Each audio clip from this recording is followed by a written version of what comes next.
तो हम यहाँ पर पढ़ रहे थे एल्डिहाइड और कीटोन की रिएक्शंस के बारे में, जिसमें एल्डिहाइड और कीटोन में विभेदीकरण की जो अभिक्रियाएं हैं, 3 रिएक्शन जो थी उनके बारे में हमने देखा था। टोलेन अभिकर्मक परीक्षण और क्या कहते हैं आयोडोफोम परीक्षण और फेलिंग विलियन परीक्षण, जिसमें से हमने पाया कि टोलेन अभिकर्मक और फेलिंग विलियन परीक्षण जो है वो सिर्फ एल्डिहाइड दे रहा है, जबकि आयोडोफोम परीक्षण वो मेनली आपका कीटोन दे रहा है। ठीक है, आज हम जो पढ़ने जा रहे हैं वो कुछ विशिष्ट अभिक्रियाएं हैं, एल्डिहाइड और कीटोन की कुछ स्पेसिफिक रिएक्शंस हैं यहाँ पर।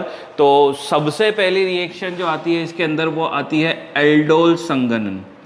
एल्डोल संघनन नाम से अगर आप देखें तो एल्डोल यानी कि एल्डिहाइड का एल्ड, एल्कोहल का ओल, एल्डोल, एल्डोल संघनन। पर इसका मतलब ये नहीं कि सिर्फ एल्डिहाइड ही शो करेंगे, एल्डिहाइड और कीटोन दोनों ये रिएक्शन शो कर सकते हैं।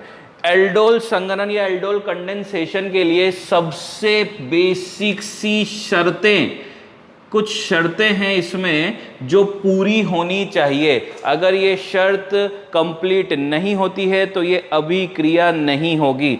सबसे पहली शर्त एल्डोल संघनन दर्शाने के लिए कि जो यौगिक एल्डोल संघनन दर्शाएंगे उनमें होना चाहिए अल्फा हाइड्रोजन।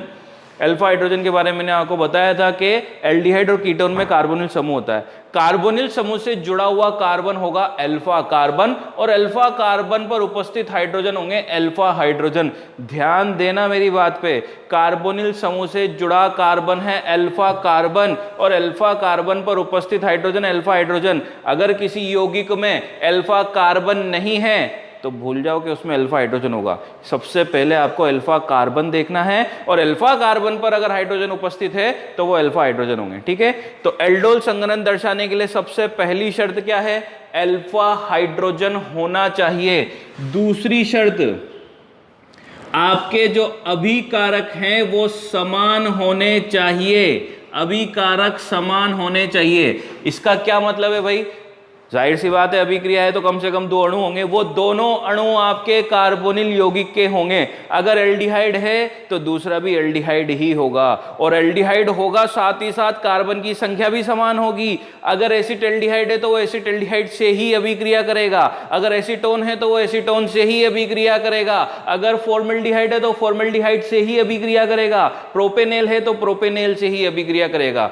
तो अभिकारक समान होने चाहिए एल्डोल संघनन के अंदर। अगर आपके अभिकारक अलग अलग हो जाते हैं तो वो अभिक्रिया एल्डोल नहीं, फिर वो क्रॉस एल्डोल या मिश्रित एल्डोल हो जाएगी। अगली रिएक्शन वही है हमारी, क्रॉस एल्डोल या मिश्रित एल्डोल, जिसमें दूसरी शर्त चेंज हो जाती है कि अभिकारक भिन्न भिन्न हो सकते हैं। पहली शर्त क्या है? अल्फा हाइड्रोजन होना चाहिए। दूसरी शर्त क्या है? अभिकारक समान होने चाहिए। तीसरी शर्त, ये जो अभिक्रिया है ये होनी चाहिए आपके तनुसार की उपस्थिति में, और तनुसार के रूप में ज्यादातर आपको लेना है डाइल्यूट NaOH। 3 शर्तें मैंने आपको बता दी। इन तीनों में से अगर एक भी शर्त में कमी है तो ये अभिक्रिया नहीं होगी, एल्डोल संघनन की अभिक्रिया नहीं होगी। सबसे पहली शर्त, उसमें अल्फा हाइड्रोजन होना चाहिए, और अल्फा हाइड्रोजन में मांग रहा हूं इसका मतलब पहले अल्फा कार्बन होना चाहिए, क्योंकि कार्बोनिल समूह से जुड़ा हुआ कार्बन होता है अल्फा कार्बन, और अल्फा कार्बन पर उपस्थित हाइड्रोजन होगा आपका अल्फा हाइड्रोजन। दूसरी शर्त, अभिकारक समान होने चाहिए। तीसरी शर्त, तनुसार की उपस्थिति में यह अभिक्रिया होनी चाहिए। अब पहली शर्त की बात करते हैं, अल्फा हाइड्रोजन होना चाहिए। तो ऐसे यौगिक जिनमें अल्फा हाइड्रोजन नहीं है वो ये अभिक्रिया दर्शाएंगे ही नहीं, जैसे कि फॉर्म एल्डिहाइड। आप देख सकते हैं इस एल्डिहाइड में अल्फा कार्बन ही नहीं है।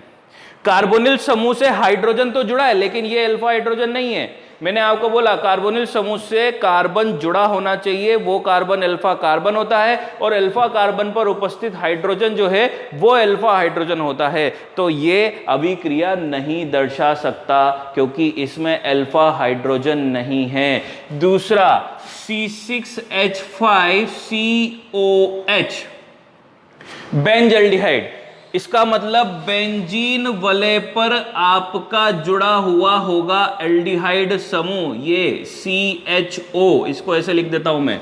कार्बोनिल समूह से जुड़ा हुआ कार्बन अल्फा कार्बन, यानी कि अल्फा कार्बन तो है, लेकिन इस पर हाइड्रोजन नहीं होता, क्योंकि आपको पता है कि बेंजीन वाले में से हाइड्रोजन निकला होगा तभी तो कोई दूसरा समूह आकर जुड़ा होगा। और वैसे भी देख सकते हो आप, ये जो कार्बन है इसकी संयोजकता 1 2 3 4, जब चारों संयोजकता पूरी है तो क्या इस पर हाइड्रोजन होगा? क्या नहीं होगा। तो बेंजल्डिहाइड में अल्फा कार्बन तो है लेकिन अल्फा हाइड्रोजन नहीं है। तो ये कुछ छोटे से 2 एग्जाम्पल दिए मैंने आपको, ये एल्डोल संघनन नहीं दर्शा सकते हैं। एल्डोल संघनन दर्शाने के लिए 3 शर्तें हैं, तीनों में से अगर एक भी शर्त कंप्लीट नहीं होगी तो अभिक्रिया नहीं होगी। तो सबसे पहली चीज तो अपन ने शर्तें देख ली। अब एल्डोल संघनन होता क्या है, किस तरह से अभिक्रिया कराई जाती है, उसके बारे में देखते हैं अपन। हम ये अभिक्रिया करा रहे हैं एसिटल्डिहाइड के साथ।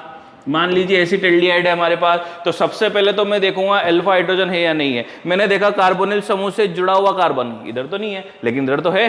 कार्बोनिल समूह से जुड़ा कार्बन, अल्फा कार्बन इसमें उपस्थित है। अल्फा कार्बन पर हाइड्रोजन है क्या? दिखाई दे रहे हैं 3 हाइड्रोजन है। इसका मतलब इसमें अल्फा हाइड्रोजन उपस्थित है, तो यह अभिक्रिया दर्शा सकता है। पहली शर्त मेरी पूरी हो गई। दूसरी शर्त, समान अभिकारक होना चाहिए। इसका मतलब ऐसा ही दूसरा अणु मुझे लेना होगा। तो ऐसा ही मैंने दूसरा अणु ले लिया, CH3CHO एसिटल्डिहाइड। 2 शर्तें पूरी। तीसरी शर्त क्या है? तनुसार होना चाहिए। ठीक है भैया, तनुसार। तो मैंने इसमें डाल दिया डाइल्यूट NaOH, तनुसार होना चाहिए। तीनों शर्तें मेरी कंप्लीट हो गई। अब अभिक्रिया कैसे होगी तो देखें, दोनों समान समूह हैं, ठीक है, समान समूह है, दोनों कार्बोनिल समूह युक्त यौगिक है, दोनों एल्डिहाइड है। आपको क्या करना है? आपको यह करना है कि एक अणु से तो बंध का इलेक्ट्रॉन खिंचाना है और दूसरे अणु से अल्फा हाइड्रोजन लेना है। ठीक है, मैंने आपको पहले ही बता दिया कि अल्फा हाइड्रोजन जो होते हैं वो अम्लीय होते हैं, यानी कि H+ के रूप में बाहर निकलते हैं। तो मेरे पास यहां पर 2 समान अणु हैं। मैंने क्या कहा? एक अणु से तो बंध का इलेक्ट्रॉन खिंचाऊंगा, कार्बन और ऑक्सीजन के बीच में डबल बॉन्ड है, ऑक्सीजन बंध का इलेक्ट्रॉन खींचेगा। एक अणु से तो बंध का इलेक्ट्रॉन खिंचाऊंगा और दूसरे अणु से अल्फा हाइड्रोजन मांगूंगा।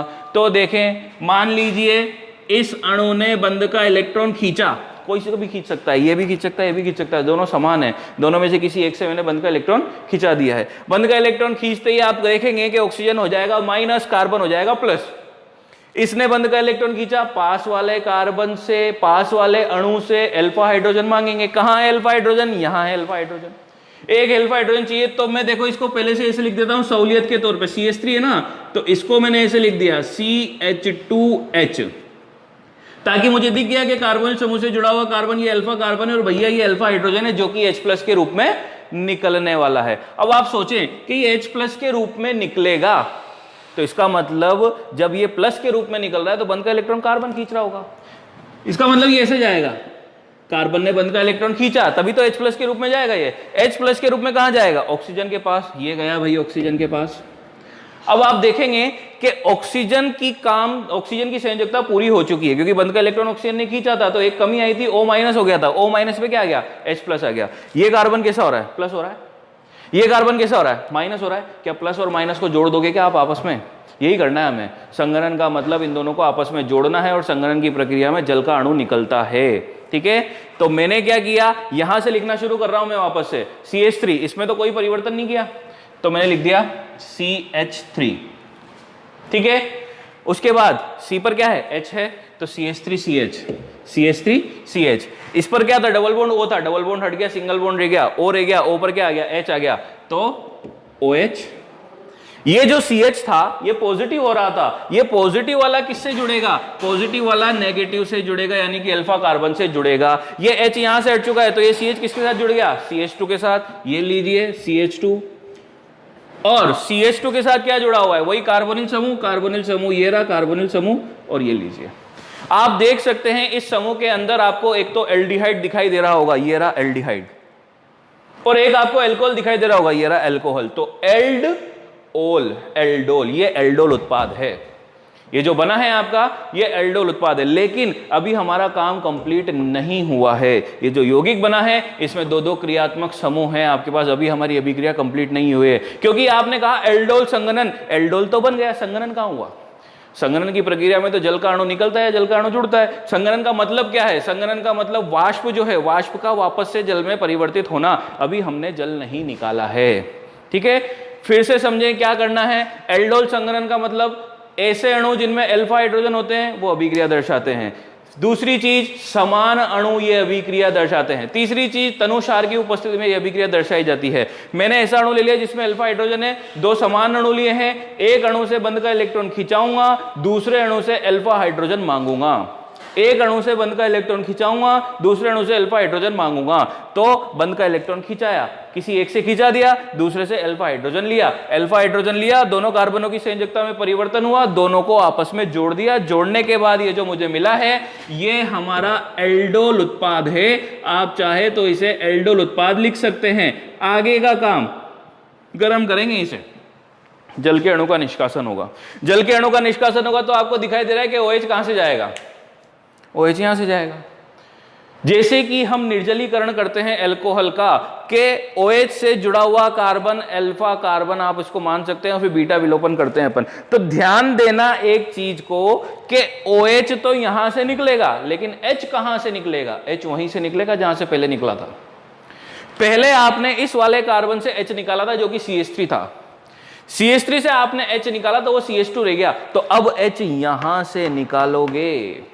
और वैसे भी आपको पता है सेचसेफ का नियम, इस यौगिक में एक से अधिक यौगिक बनने की संभावना है निर्जलीकरण पर। क्योंकि आप ये कह सकते हैं कि सर आपने यहीं से क्यों निकाला, OH यहां से निकालो, OH यहां से निकालो, जल का अणु तो निकालना है अपन को, एल्कीन तो यहां से ही बनेगी, एल्कीन तो यहां से ही बनेगी। लेकिन सेचसेफ कहकर गया है कि उस कार्बन से H निकालेंगे जहां पर से बनने वाली एल्कीन पर हाइड्रोजन की संख्या कम हो, ठीक है। सेचसेफ के नियम से भी देख सकते हैं और यहां से भी देख सकते हैं। भाई सीधी सी बात है, अपन को अल्फा हाइड्रोजन मांगना है, उधार मांग रहे हैं अपन, तो उधार तो उसी से मांगेंगे ना जिसने एक बार दे दिया। ऐसा तो नहीं कि मैं किसी से उधार मांगने गया कि भैया अल्लाह भाई 10,000 रुपये दे दे, उसने पहली बार मना कर दिया, अडट, फिर मैं क्या दोबारा उसके पास जाऊंगा? क्या नहीं जाऊंगा। अब मैंने मान लो लोकेश से मांगे 10,000 रुपये, 10,000 रुपये लोकेश दे दे, लोकेश ने दे दिए 10,000 रुपये। अब मुझे जरूरत पड़ेगी तो वापस मैं उसी के पास तो जाऊंगा, ला भाई और दे दे। तो बस वही बात है यहाँ पर। यहाँ से अपन ने हाइड्रोजन लिया है, ठीक है, इसने दे दिया है, तो दोबारा जब हाइड्रोजन निकालना है तो वापस उसी के पास जाएंगे, इसके पास नहीं जाएंगे। इसने तो नालायक ने पहले ही मना कर दिया था, ये तो दे ही नहीं रहा, ठीक है। तो अब यहां से अपन इसको गर्म कर रहे हैं, निर्जलीकरण करेंगे। गर्म करने पर जल का अणु निकल जाएगा, यहां से OH, यहां से H, तो minus of H2O, minus of H2O होने पर CH3 CH double bond CH CHO। यह है आपका मुख्य उत्पाद, जिसमें डबल बॉन्ड भी आ रहा है और जिसमें एल्डिहाइड भी आ रहा है। इस यौगिक का नाम भी मैं आपको बताना चाहूँगा। IUPAC नाम तो आप लोग लिख सकते हैं, लेकिन इसका एक व्यापारिक नाम है जिसे हम बोलते हैं क्रोटेनएल्डिहाइड। क्रोटेनएल्डिहाइड इसका नाम है। और एक चीज़ और मैं आपको बता दूं, क्रोटेनएल्डिहाइड साथ ही साथ अगर यहाँ से CH3 को हटाकर मैं C6H5 जोड़ दूं तो इसका नाम हो जाएगा सिनेमेल्डिहाइड। दोनों में फर्क क्या है? क्रोटेनएल्डिहाइड एल्डोल संघनन से प्राप्त होता है, लेकिन सिनेमेल्डिहाइड क्रॉस एल्डोल या मिश्रित एल्डोल संघनन से प्राप्त होता है। क्योंकि आप सोचो C6H5 कब प्राप्त होगा? यहाँ पर तभी प्राप्त होगा जब एक जगह यहाँ पर C6H5 होगा, दूसरी जगह पर CH3 होगा, तभी तो प्राप्त होगा। यानी कि अणु अलग अलग हो जाएंगे, और अणु अलग अलग हो जाएंगे तो अभिक्रिया एल्डोल संघनन होगी क्या? नहीं होगी। फिर अभिक्रिया क्या होगी? फिर अभिक्रिया होगी क्रॉस एल्डोल या मिश्रित एल्डोल संघनन। तो हमने क्या कहा एल्डोल संघनन के लिए? कि अल्फा हाइड्रोजन होना चाहिए, अल्फा हाइड्रोजन होना चाहिए। दूसरी चीज क्या? दोनों समान होने चाहिए, दोनों समान होने चाहिए। तीसरी चीज क्या? तनुसार होना चाहिए। ये लो भैया, इसमें अल्फा हाइड्रोजन है, दोनों समान हैं, तनुसार है। अभिक्रिया कराई, एल्डोल उत्पाद मिला, गर्म करा, जल का अणु निकाला, निर्जलीकरण हुआ और मुख्य उत्पाद आपको प्राप्त हो गया है। अगर इसका IUPAC नाम लिखना है तो इधर से काउंटिंग करेंगे, 1 2 3 4, 4 कार्बन है। 4 कार्बन में दूसरे कार्बन पर ईन आ रहा है, ब्यूट2ईन 1L, ब्यूट2ईन 1L इसका IUPAC नाम हो जाएगा, या फिर आप इसको 2-ब्यूटीनेल भी कह सकते हैं। दूसरे पर ईन है, L तो पहले कार्बन पर ही होगा और इसका व्यापारिक नाम क्रोटन एल्डिहाइड हो जाएगा। तो ये थी आपकी एल्डोल संघनन की अभिक्रिया। दो समान एल्डिहाइडों के बीच में आप करा सकते हो, दो समान कीटोनों के बीच में आप करा सकते हो, लेकिन शर्त समान होनी चाहिए। ज्यादातर एल्डिहाइड ये अभिक्रिया दर्शाते हैं, क्योंकि ये चीज मैं आपको पहले ही बता चुका हूं कि एल्डिहाइड और कीटोन में अधिक स्थायी कीटोन है, और जो स्थायी है क्या वो अभिक्रिया दर्शाएगा क्या? नहीं दर्शाएगा। जो क्रियाशील होता है वो अभिक्रिया दर्शाता है। एल्डिहाइड क्रियाशील है, इसलिए ज्यादा अभिक्रियाएं एल्डिहाइड द्वारा ही दर्शाई जाती है। ठीक है, तो ये था आपका एल्डोल संघनन। अब बात करते हैं हम किसकी? क्रॉस एल्डोल संघनन की। मैं इसके आगे लगा देता हूं क्रॉस एल्डोल संघनन। ठीक है, क्रॉस एल्डोल संघनन है तो शर्तें वही है, अल्फा हाइड्रोजन होना चाहिए। लेकिन अब क्या हुआ? अब हम कहेंगे कि दो अलग अलग समूहों के बीच में अभिक्रिया हो सकती है। अब दो अलग अलग समूहों के बीच में अभिक्रिया हो सकती है, तो भैया अब शर्त थोड़ी सी चेंज हो जाएगी कि दो अणुओं में से किसी एक अणु के पास अल्फा हाइड्रोजन होना चाहिए। यानी कि मैंने आपको जो बताया था ना, एक तो बेंजल्डिहाइड था C6H5CHO, इसमें अल्फा हाइड्रोजन नहीं है। एक आपका फॉर्मल्डिहाइड था, इसमें भी अल्फा हाइड्रोजन नहीं है। ये दोनों भी अभिक्रिया दर्शा सकते हैं, लेकिन इनके साथ जो दूसरा अभिकर्मक होगा उसमें अल्फा हाइड्रोजन होना चाहिए। तो शर्त को हम थोड़ा सा ये चेंज करते हैं कि अल्फा हाइड्रोजन तो होना चाहिए, दो समान अणु होंगे, लेकिन दोनों में से किसी एक के पास तो अल्फा हाइड्रोजन होना चाहिए। तीसरी शर्त में कोई चेंज नहीं है, तनुसार तो होना ही चाहिए। ठीक है, तो अब क्रॉस एल्डोल संघनन करा रहा हूं, ध्यान दीजिएगा। C6H5CHO ये लिख दिया मैंने, बेंजल्डिहाइड। समान अणु नहीं ले रहा हूं मैं, अब दूसरा अणु ले रहा हूं जो अभी लिया था हमने, एसिटल्डिहाइड, क्योंकि हमने क्या बोला कि दोनों में से किसी एक के पास तो अल्फा हाइड्रोजन होना चाहिए। अब ऐसा तो नहीं कर सकते कि ये ले लिया और ये ले लिया, दोनों में अल्फा हाइड्रोजन नहीं है। दोनों में से किसी एक के पास अल्फा हाइड्रोजन है। कोई भी कीटोन ले सकते हो आप, कोई भी एल्डिहाइड ले सकते हो आप जिसमें अल्फा हाइड्रोजन हो। तो मैंने ले लिया है CH3CHO। मुझे पता है इसमें अल्फा हाइड्रोजन नहीं है, तो मैंने लिख दिया alpha hydrogen is not equal to 0। Alpha hydrogen अनुपस्थित है। यहां पर तो मुझे दिख रहा है कार्बन समूह से जुड़ा हुआ कार्बन अल्फा कार्बन है, अल्फा कार्बन पर उपस्थित हाइड्रोजन अल्फा हाइड्रोजन है, तो इसमें तो अल्फा हाइड्रोजन है। ठीक है, अब जिसके पास अल्फा हाइड्रोजन होगा वही तो देगा, और जिसके पास अल्फा हाइड्रोजन नहीं है वो क्या करेगा? अब वो बंध के इलेक्ट्रॉन को खींचेगा, क्योंकि मुझे पता है इस अभिक्रिया में क्या होता है। इस अभिक्रिया में यही तो हो रहा है कि एक अणु बंध का इलेक्ट्रॉन खींचेगा, दूसरा अणु अल्फा हाइड्रोजन देगा। अब इसके पास तो अल्फा हाइड्रोजन ही नहीं है, तो एक अणु क्या करेगा? ये बंध का इलेक्ट्रॉन खींचेगा।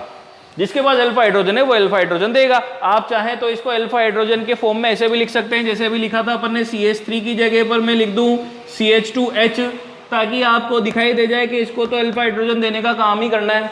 ठीक है, ये लीजिए, बंध का इलेक्ट्रॉन खींचा, बंध का इलेक्ट्रॉन खींचा है, ये अल्फा हाइड्रोजन यहां से यहां पर आने वाला है, ये कार्बन प्लस होने वाला है और ये कार्बन माइनस होने वाला है। जाहिर सी बात है ये H+ के रूप में निकलेगा, तो अपना बंध का इलेक्ट्रॉन इस कार्बन को देकर जाएगा, तो ये तो होएगा प्लस, ये होएगा माइनस। इसका मतलब इन दोनों को आपस में जोड़ना है। ठीक है, अभिक्रिया किसकी उपस्थिति में? तनुसार की उपस्थिति में। तनु NaOH ये तो जरूरी है, चाहे एल्डोल संघनन हो चाहे क्रॉस एल्डोल संघनन हो। ठीक है, C6H5 एज इट इज रहेगा, CH पे क्या हो जाएगा? OH हो जाएगा। बंध का इलेक्ट्रॉन खींच गया है, डबल बॉन्ड टूट चुका है, O- पे H+ आ गया, OH हो गया है। C6H5 CHOH, और ये CH किससे जुड़ेगा? CH2 से जुड़ेगा। CH2 किससे जुड़ा हुआ है? CHO से जुड़ा हुआ है, यानी कि एक एल्डिहाइड या एक कीटोन तो इसमें बना रहेगा। पहले दोनों ही अणुओं में एल्डिहाइड समूह दिखाई दे रहे थे, एक समूह अल्कोहल में परिवर्तित हो जाएगा, लेकिन एक समूह बना रहेगा। तो एल्डोल उत्पाद कुछ ऐसा बना, CHOH CH2 CHO। ठीक है भाई, देख सकते हैं आप, C6H5 as it is, CH पर O पर आ गया है H, और ये जुड़ेगा किससे? CH2 के साथ, ये जुड़ गया CH2 के साथ। आगे का काम हमें पता है क्या करना है, गरम करना है। गरम करने पर OH तो यहां से जाएगा और H वहीं से जाएगा जहां पहले आया था, यहां से। तो C6H5CH double bond CH CHO। देख लीजिए अभी जो आपने एल्डोल उत्पाद बनाया था एल्डोल संघनन अभिक्रिया में, सेम वही अभिक्रिया है, CH3 की जगह पर C6H5 आ गया है। वहां जो बना था वो क्रोटन एल्डिहाइड था और यहां जो बना है इसे मैं कहूंगा सिनेमेल्डिहाइड। ये सिनेमेल्डिहाइड होगा, ठीक है। तो ये आपका क्रॉस एल्डोल संघनन था। आप ये अभिक्रियाएं कीटोन से भी करा सकते हैं। कीटोन की एक अभिक्रिया मैं आपको बताना चाहूंगा, अदरवाइज आप उसमें कंफ्यूज हो सकते हैं, ठीक है। ये क्रॉस एल्डोल था, ठीक है। एल्डोल भी बता सकता हूं, क्रॉस एल्डोल भी बता सकता हूं। एक एल्डिहाइड ले लेते हैं और एक कीटोन ले लेते हैं ताकि आपको क्लियर हो जाएगा, ठीक है। यहां पर क्रॉस एल्डोल संघनन अभिक्रिया हम करा रहे हैं और आप देखें कि ये मैंने ले लिया अब कीटोन CH3COCH3, ठीक है। कीटोन में तो मुझे दिखाई दे रहा है कि इसमें तो अल्फा हाइड्रोजन होगा। और यहां पर हम ले लेते हैं कोई सा भी दूसरा एल्डिहाइड, इसमें भी अल्फा हाइड्रोजन है, इसमें भी अल्फा हाइड्रोजन होगा। एक एल्डिहाइड ले लिया, एक कीटोन ले लिया, दोनों में किसी से भी बंध का इलेक्ट्रॉन आप खिंचवा दो। एल्डिहाइड ज़्यादा सक्रिय होते हैं, एल्डिहाइड ज़्यादा सक्रिय होते हैं तो इस हिसाब से अगर अपन देखें तो बंध का इलेक्ट्रॉन एल्डिहाइड खींच सकता है, बंध का इलेक्ट्रॉन कीटोन भी खींच सकता है। इस तरह की अभिक्रिया में आपके ज़्यादा उत्पाद बनते हैं, 2 से ज़्यादा उत्पाद बनते हैं, तो वो केस अलग हो जाता है। तो इस तरह से अपन इसको नहीं करते, अपन क्या करते हैं दोनों ही कीटोन ले लेते हैं, ठीक है। दोनों ही कीटोन ले लेते हैं यहाँ पर CH3COCH3। दोनों में से किसी से ही बंध का इलेक्ट्रॉन खिंचा दो, किसी एक से अल्फा हाइड्रोजन ले लो। मान लीजिए इससे बंध का इलेक्ट्रॉन खिंचाया है मैंने, तो ये क्या करेगा, ये अल्फा हाइड्रोजन देगा। तो इसको मैं ऐसे लिख देता हूं CH2H, ठीक है। इसने बंध का इलेक्ट्रॉन खींचा, कार्बन पर प्लस चार्ज आ गया, कार्बन पर प्लस चार्ज आ गया। इस कार्बन पर जब यहां से H निकलेगा तो माइनस चार्ज आ जाएगा। आप देखना कि आपको इसको इससे जोड़ना है। गलती यहां ये होती है, आप लोग क्या करते हैं कि इस CH3 से इस CH2 को जोड़ देते हैं, जबकि उसकी संयोजकता तो पहले ही पूरी है, ठीक है। बीच में जो भी आए उसको ऊपर चढ़ा दो। आप ध्यान क्या रखो, आप ध्यान ये रखो कि इसको इससे जोड़ना है, क्योंकि संयोजकता जिसकी प्रभावित हुई है उसी को तो जोड़ोगे। तो बस इसको इससे जोड़ना होगा अपन को, ठीक है। तो अभिक्रिया में फिर से वही क्या, तनुसार डाइल्यूट NaOH, तनुसार लिया है अपन ने, ठीक है। यहां से लिखना शुरू कर रहा हूं CH3 C पर आ गया OH, C पर क्या था CH3, C पर CH3, इसको ऊपर चढ़ा दिया मैंने। और इस C से क्या जोड़ना है CH2, तो इस C से जोड़ दिया मैंने CH2 COH। अगला काम आपको पता है क्या करना है, अगला काम हमें करना है, इसको गरम करने पर क्या होगा, -H2O। तो यहां से OH, H वहीं से निकालोगे जहां से पहले हाइड्रोजन निकाला था, यहां से H, इसके पास वाले से किसी से मत निकालना। यहां से H निकालूंगा, यहां से OH निकालूंगा, जल का अणु निकल गया। तो देखें CH3CCH3 डबल बॉन्ड CHCOCH3, ये हो गया काम, ठीक है। कीटोन था, कीटोन को आपस में जोड़ा, ये हो गया।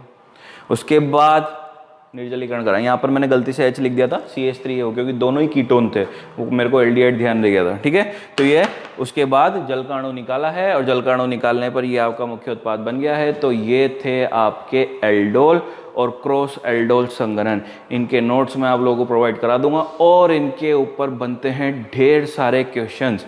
तो नोट्स के साथ साथ मैं आपको कुछ 3-4 क्वेश्चंस भी दूंगा, उनको भी आप लोगों को सॉल्व करना है, ठीक है। केनिजारो क्रॉस केनिजारो रिएक्शन जो है वो अपन बाद में पढ़ेंगे, पहले एल्डोल और क्रॉस एल्डोल या मिश्रित एल्डोल को अपन क्लियर कर लें। क्रॉस एल्डोल को मिश्रित एल्डोल भी कहते हैं अपन, ठीक है, क्योंकि केनिजारो वो अभिक्रिया है, ऐसे यौगिक जो एल्डोल संघनन नहीं दर्शा पाते वो केनिजारो दर्शाएंगे। कहने का मतलब क्या, कहने का मतलब ये कि जिनमें अल्फा हाइड्रोजन नहीं होता, वो केनिजारो अभिक्रिया दर्शाएंगे। केनिजारो का मतलब यही है, केनिजारो क्या जीरो, अल्फा हाइड्रोजन जीरो। जिन यौगिकों में अल्फा हाइड्रोजन नहीं होता वो केनिजारो अभिक्रिया दर्शाएंगे। एल्डोल और क्रॉस एल्डोल हो रही थी किसमें, तनु क्षार की उपस्थिति में, केनिजारो होगी सांद्र क्षार की उपस्थिति में। दोनों अभिक्रिया एक दूसरे से जुड़ी हुई है, इसलिए मैं साथ में नहीं पढ़ा रहा हूं कि खिचड़ी नहीं बन जाए कहीं, ठीक है। तो पहले एल्डोल और क्रॉस एल्डोल क्रिया करेंगे, इसके ऊपर ढेर सारे क्वेश्चंस बनते हैं और वो क्वेश्चंस मैं आपको बनाकर दूंगा, आज ही दूंगा। पहले नोट शेयर कर दूंगा और फिर उसके बाद मैं आपको क्वेश्चंस भी दे दूंगा। Okay then, thank you.